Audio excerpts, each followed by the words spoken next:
All right, let's get started. Hi everyone, and welcome to this week's pilot episode of the Pencil Case Club.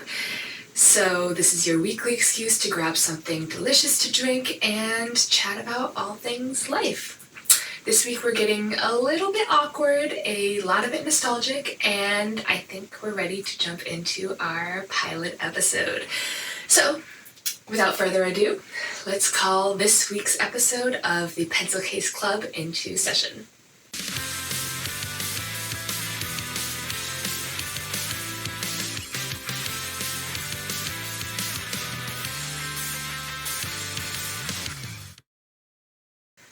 Okay, so I have my mug of Irish breakfast tea, decaffeinated, because unfortunately caffeine gives me migraines, but I think we are comfy and cozy and ready to jump into our pilot episode where I wanted to talk about, well, all things fall. I thought that was a good way to kick off this podcast, which is supposed to feel a little nostalgic, a little cozy and comfy, a little silly, and what's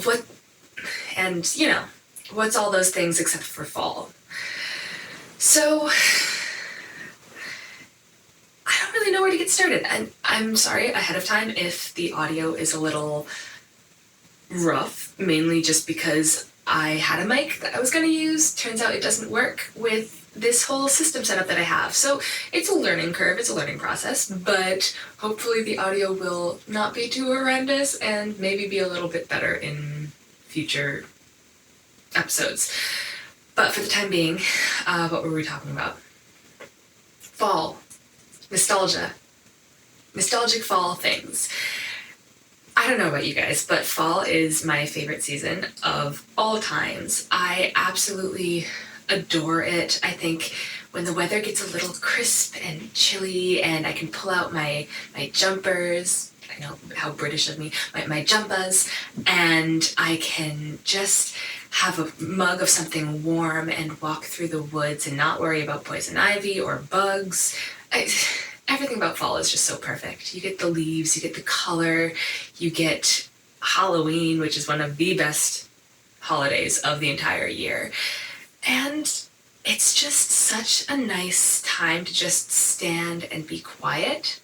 I think maybe that's why I love it so much. I think maybe that's why a lot of people love it so much. But what I have in my notes, I'm already straying from my notes, which is a good sign for how this thing's gonna go, is to talk about nostalgia and what it is, why we feel it as human beings, and why fall, just in general, is the season of nostalgia.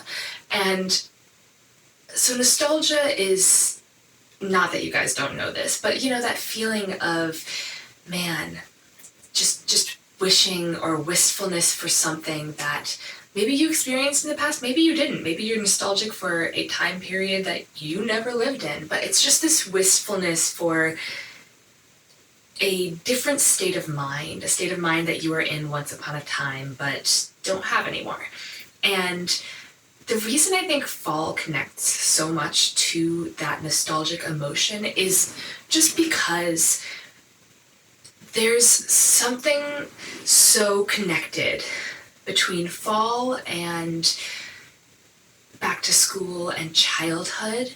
At least for me, I think one of the things I looked forward to most, don't get me wrong, I loved summer. I was a sporty kid. I liked summer camp and going swimming and all of these fun things, but there was something so exciting about when you could hit the end of August and your mom got you in the car and took you to Staples and you got to ride around on the Staples shopping cart picking the right color folders for the different classes you had and picking out different pens and different highlighters and erasers. And that school supplies shopping trip for me always marked the beginning of fall, and it always marked the beginning of something I was really excited for.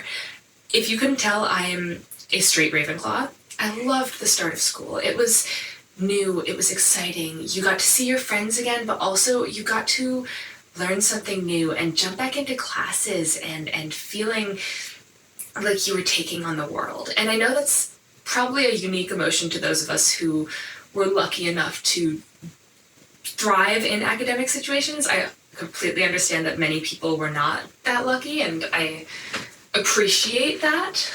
But for me, academics and academia was like one of the few places I felt like I belonged, and I did well, and I thrived. And so fall and back to school was the start of me just embracing life and the world again.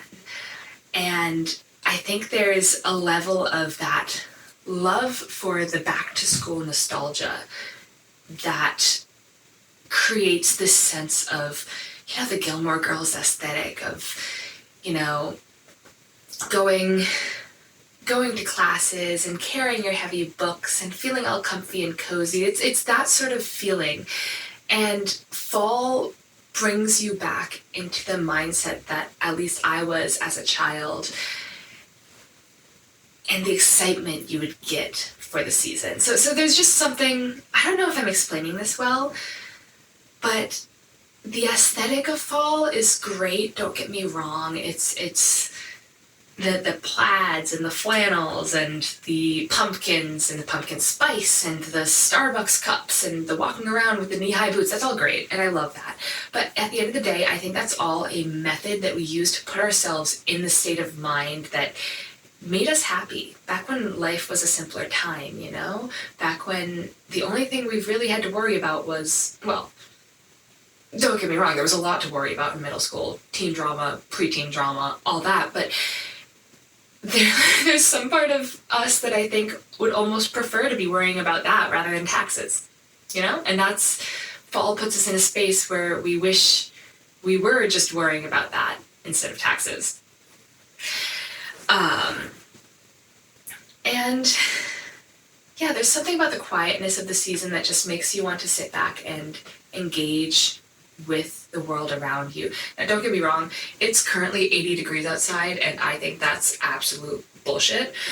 But other than that, on days when it actually feels like fall in October, I think it's just nothing beats that quiet peacefulness that you get from walking around, the crunch of the leaves, etc. And yeah, honestly, I thought I'd have so much more to talk about when it comes to fall, but it's so hard to find words to describe what it felt like and what it feels like.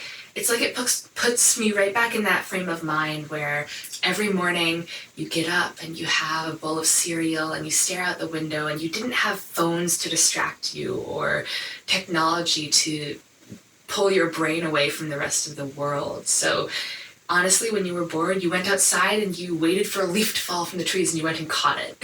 And we would have these leaf catching parties every day before school, where all of the kids in the neighborhood would go to the bus stop, which was the house right across the street from our house, and we would just put our backpacks down, line them up outside where the bus was going to show up in like half an hour, and we'd just run around all of the lawns trying to catch all the leaves as they fell down from the trees. And man, I haven't thought about that in such a long time. Those were good times. Those were really good times.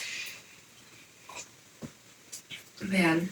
Okay, so I'm realizing that this podcast is going to be a lot more rambly than I thought it would be, and I'm sure we'll find our groove and our flow as we go, but for the time being, you're gonna have to deal with the fact that I am still figuring out how many notes I need to make for each episode in order to talk on different topics, and I'm still learning. Oh my god, so there's a chipmunk on the roof.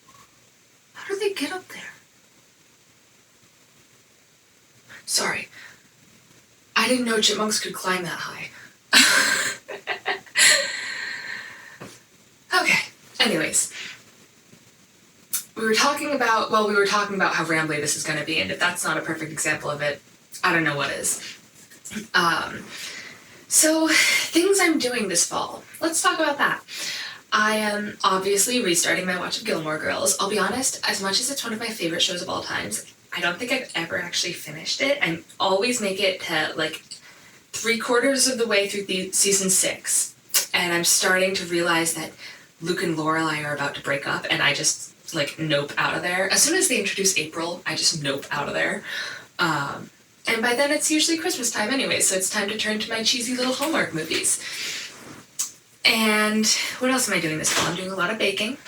I love baking. I have this one recipe I'm going to try that's pumpkin cinnamon rolls, where you make the cinnamon rolls, but then before you bake them, you tie like strings around them so that when they bake into a pumpkin shape. And I think that's pretty great. And between that, I have my family's pan de muerto recipe that I have to make every Halloween, or well, every Dia de Muerto. And then I have, there's just so much to bake. I have a list of hikes I want to do this fall too. I think as much as hiking in the summer is fun, you get the bugs and you have to stress about the poison ivy. And hiking in the fall, you get the fall colors and you get to feel like you are walking through a movie, honestly, just with all of the different mosaic of leaf patterns and the foliage in New England. I mean, enough said, right? So I have a list of hikes I want to do. I have a list of recipes I want to bake. I want to go pumpkin picking. There's a little farm about a 30-minute drive north of where we are that does apple and pumpkin picking, and they have this cute little farm market. And so I think next weekend a couple friends and I are going to head up there and do that. And there's just a long fall bucket list of things I want to do. What else is good for a fall bucket list? Obviously, there's a bunch of movies. You know, I have to rewatch. Oh, the Chipmunk's back. There he is. My first podcast fan. Oh. Hocus Pocus, all of the Hocus Pocus, all of the Halloween towns. As much as I love Hocus Pocus, our childhood Halloween movies were Halloween Town. That's what we watched. And then we have The Great Pumpkin, Charlie Brown. That was also our big Halloween one. And yeah, I'm not a huge horror movie person, which I think definitely limits what movies go on the bucket list in fall. I just don't think it's very fun scaring myself for fun, and I have too active of an imagination, so every time I watch a horror movie, I lay in bed and go, man, that could be me, and then my brain gives me scenarios in which that could be me, and that's just no fun. That's just no fun. I think horror movies are for people who, non-derogatorily, have no imagination, so they can't scare themselves afterwards. I think that's just how it is. Okay, so we've covered things to bake, places to hike, movies to watch, shows to watch, and things to do. And I think that really covers it. Everything else is just finding the little moments to enjoy fall, like a warm cup of tea, or there's a cafe in town that I do a lot of writing at. I feel like I should have started this off explaining I'm a writer. And so just going to that cafe where they play jazz and it's dark and they have books and typewriters everywhere, that really covers it for bucket list items. I think the last thing I wanted to do before we wrap up, before we pre-wrap up the wrap up, is read an excerpt from a journal that I wrote. As I said, I am a writer, and I find a lot of inspiration from the seasons for my writing. So when it is winter, I love writing about wintry, quieter moments. When it's autumn, I like writing about the nature. I found a lot of my personal lyrical voice in our transcendentalism subject that we did in 8th grade, where we had to go outside, spend an entire day on no technology, and just write about it. And so a lot of my mood writing, not my story writing, because I do have several manuscripts that I've written and full books that I've written. A lot of my mood writing is inspired by the nature around me and the seasons around me. So I suppose let's read this journal I wrote. This is from the first day that it really felt like fall. I think it was like September 23rd or something, so it was one of the first actual days of fall too. We went for a walk yesterday, Autumn and I. In such a large park, it was easy to find ourselves completely alone on long stretches of path, the trees towering overhead, still full with rich green foliage, the occasional slash of gold twinkling in the corner of my eye. The wild raspberries tumbling onto the path, their jagged leaves overflowing into twisty tendrils that scraped my ankles. The breeze held a soft bite, The kind that reminds us we're only a month away from pulling out the thick wool coats, but for now we can enjoy the nip of almost fall in our gray jumpers and jeans. The air had a vibrancy to it that burrowed into my chest, an energetic peacefulness, the kind that has my fingers twitching while my feet crunch over the years of leaf debris, rocks, and other forest underthings. The ghost of the season has arrived. After all, Autumn said to me, what am I but a reminder that the ending can be just as beautiful as the beginning?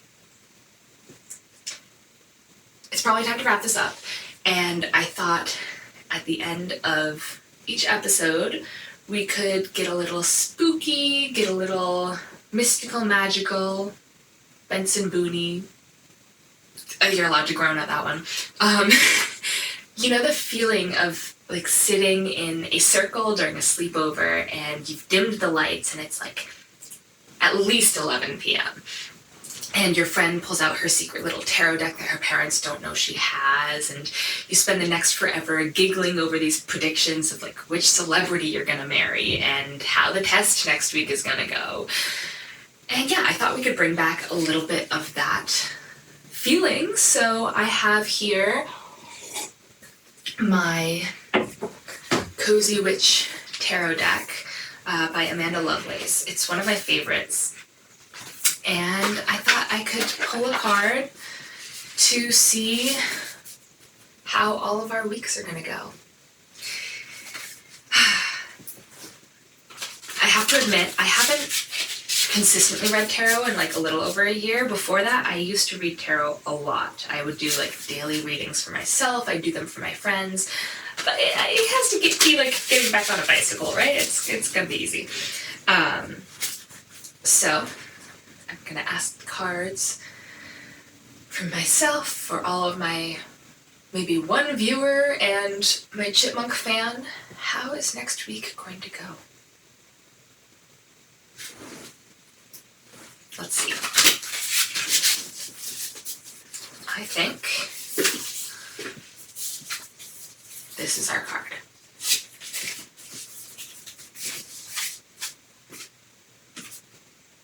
It's reversed. Oh, I hate reversed. The Two of Cups. Oh, how apropos. Some people are like the pumpkin to your spice. So the Two of Cups is all about emotional connections and building these one-on-one but also just intimate relationships with people and finding the people who complement your craziness. So this is actually perfect because it's all about pumpkin spice and finding the people who give you that same nostalgic feeling. I couldn't have engineered this better if I tried. This is the perfect card for this week. So I hope you find someone who is the pumpkin to your spice, and may the Two of Cups take you into an exciting, emotional, intimate, comfy, cozy week. Thank you for joining me for our first ever episode of the Pencil Case Club. I think that went really well, if a little rambly, and can't wait to see you next week for our next meeting. Without further ado, I think this week's meeting of the Pencil Case Club is adjourned.